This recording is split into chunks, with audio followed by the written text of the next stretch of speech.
अजमेर में पंच कल्याणक महोत्सव की भव्य शुरुआत 41 साधु साध्वियों के सानिध्य में उमड़ा जनसैलाब। श्री जिन शासन तीर्थ क्षेत्र अजमेर में जायसवाल जैन समाज द्वारा आयोजित पंच कल्याणक महोत्सव में देश भर से जुटे श्रद्धालु डिप्टी सीएम डॉक्टर बैरवा हुए शामिल। जायसवाल जैन समाज द्वारा निर्मित श्री जिन शासन तीर्थ क्षेत्र अजमेर में रविवार से पंच कल्याणक महोत्सव का शुभारंभ हो गया। इस ऐतिहासिक आध्यात्मिक आयोजन में देश भर से धर्म अनुरागी बड़ी संख्या में भाग ले रहे हैं। 41 साधु साध्वियों के दिव्य सानिध्य में चल रहे महोत्सव की शुरुआत अत्यंत भव्य और आध्यात्मिक ऊर्जा से परिपूर्ण रही। पंच कल्याणक महोत्सव के दूसरे दिन जन्म कल्याणक का आयोजन अत्यंत श्रद्धा और हर्षोल्लास के साथ मनाया गया। सुबह 5:45 बजे तीर्थंकर आदिनाथ भगवान के जन्म कल्याणक की विधिवत पूजा अर्चना की गई, जिसमें अभिषेक, नित्य महापूजा, गर्भ कल्याणक पूजा और हवन संपन्न हुआ। प्रातः 7:15 बजे तीर्थंकर आदिनाथ का दिव्य जन्मोत्सव मनाया गया। इस अवसर पर जन्मातिशय आरोपण और मंगलमयी बधाई गीतों की गूंज से पूरा वातावरण भक्तिमय उठा।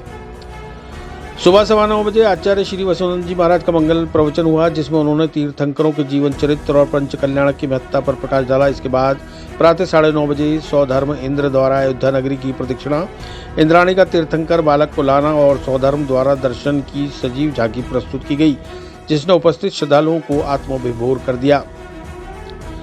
राज्य के डिप्टी सीएम ने लिया आचार्य श्री से आशीर्वाद। इस पुण्य अवसर पर राजस्थान सरकार के उप मुख्यमंत्री डॉक्टर प्रेमचंद बैरवा विशिष्ट अतिथि के रूप में उपस्थित हुए। उन्होंने आचार्य वसुनंदी महाराज का आशीर्वाद प्राप्त कर जैन धर्म के तप, त्याग और अहिंसा के मूल्यों की सराहना की। डॉक्टर बैरवा ने श्री जिन शासन तीर्थ क्षेत्र के निर्माण और आयोजन को समाज के लिए एक प्रेरणा स्रोत बताया तथा जायसवाल जैन समाज को इस भव्य महोत्सव के आयोजन हेतु शुभकामनाएं दी। प्रातः 10:30 बजे शोभा यात्रा की शुरुआत ऐरावत हाथी पर विराजमान पांडुक शिला की ओर से तीर्थंकर आदिनाथ भगवान की प्रतीकात्मक यात्रा से हुई। 1008 कलशों से जन्माभिषेक की भव्य परंपरा के साथ शची इंद्राणी द्वारा आदिनाथ का श्रृंगार कर उन्हें माता सुनंदा और पिता अन्नाभिराय को सौंपा गया।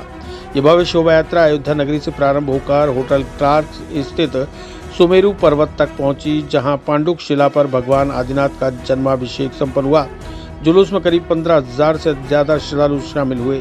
शोभायात्रा में सजे धजे हाथी, घोड़े, ऊंट, बग्गियां और महाराष्ट्र, गुजरात से आए ढोल ताशा और बैंड दलों की मनमोहक प्रस्तुतियां देखने को मिली।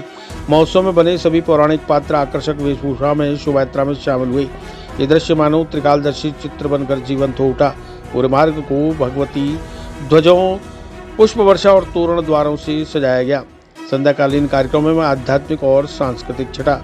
सायं 7:15 बजे प्रवचन एवं मंगल आरती के कार्यक्रमों में श्रद्धालुओं ने बड़ी संख्या में भाग लिया। रात्रि 8:15 बजे भगवान आदिनाथ के जीवन प्रसंगों पर आधारित तांडव नृत्य, पालना झुलाने की परंपरा और बाल लीलाओं की मनोहारी झांकी प्रस्तुत की गई। इस सांस्कृतिक कार्यक्रमों ने श्रद्धालुओं को अध्यात्म और भक्ति के अनूठे संगम का अनुभव कराया। श्री जिन शासन तीर्थ क्षेत्र में इन दिनों चल रहे पंच कल्याणक महोत्सव के अंतर्गत प्रतिदिन विभिन्न कल्याणक, गर्भ, जन्म, तप, ज्ञान और मोक्ष की दिव्य झांकियों के साथ आध्यात्मिक आयोजनों की श्रृंखला जारी है। आचार्य वसुनंद जी महाराज की अगुवाई में समाज के श्रद्धालु सेवा, भक्ति और आयोजन में तन, मन, धन से लगे हुए हैं। पूरे आयोजन में जायसवाल जैन समाज के कार्यकर्ताओं और स्वयंसेवकों की कर्मठता और सेवा भावना देखते ही बनती है। तीर्थ क्षेत्र में की गई व्यवस्थाएं, आवास, भोजन, यातायात, दर्शन एवं पूजा इतनी सुगठित और सुव्यवस्थित है कि देश भर से आए श्रद्धालु विशेष प्रसन्नता व्यक्त कर रहे हैं। पंच कल्याणक महोत्सव के आगामी दिनों में तप, ज्ञान और मोक्ष कल्याणक के आयोजनों के साथ साथ दीक्षा, शांतिधारा, भक्ति संध्या एवं सांस्कृतिक प्रस्तुतियां भी होंगी। अंतिम दिन अंजन शलाका विधि द्वारा प्रतिमाओं को जिनबिंब रूप में प्रतिष्ठित किया जाएगा। इस अवसर पर तीर्थ क्षेत्र की भव्यता, भक्ति की महिमा और धार्मिक आयोजनों की गरिमा ने अजमेर को धर्म और संस्कृति का नया केंद्र बना दिया है।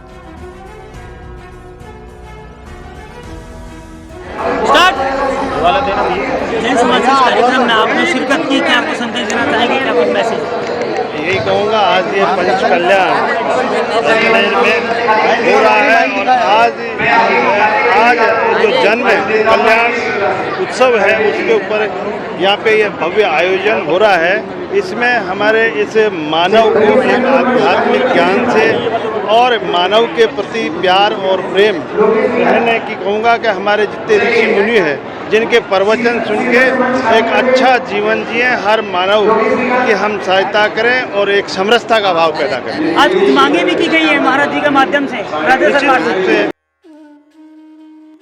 चिरंजीवी भव भाग 1 7 चिरंजीवियों के रहस्य की वैज्ञानिक खोज करें। नरेश राघानी मधुकर की चिरंजीवी भव, विज्ञान कथा और पौराणिक कथाओं का एक असाधारण मिश्रण है जो आपको प्राचीन हिंदू पुराणों के माध्यम से एक रोमांचकारी यात्रा पर ले चलेगी। हिंदी और अंग्रेजी में उपलब्ध है। अपनी कॉपी आज ही बुक करें।